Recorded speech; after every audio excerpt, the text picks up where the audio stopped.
How to change the graphics driver for a app using developer mode, and this will allow you to choose whether it's default or using the system graphics driver. Now you will need to enable developer options, and I'll go through the steps with you and show you where to go to find this. This Xiaomi phone is using HyperOS 3 Android 16, so go into the settings right here. And if you haven't turned on developer options yet, go to My Device right here.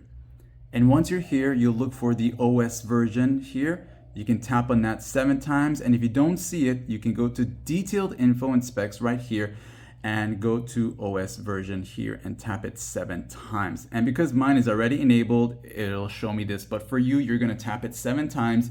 It'll tell you you're in developer mode. And also, if you have a password on your lock screen, you may be prompted to put that in, and go ahead and put that in. And of course, once developer mode is enabled, you'll come back here, use the search settings, and just type in developer. As you start to type it, you'll see the options. That's the fastest way to find it. It is part of the additional settings. You can also go there.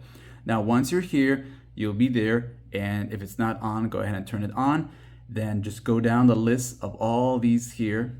And you're gonna be looking for the one that has the graphics driver, okay? And it's gonna be this right here. It'll say graphics driver preferences. And as you go into it, this one right there, so you can see it, you'll go into it and you'll just look for which app you wanna do this for. And just as an example, let's say there's a game you wanna do this for, and you can switch to system graphics driver or the default, okay? And of course, this may not make much changes, but if you wanna experiment on that, that's up to you. Like and sub.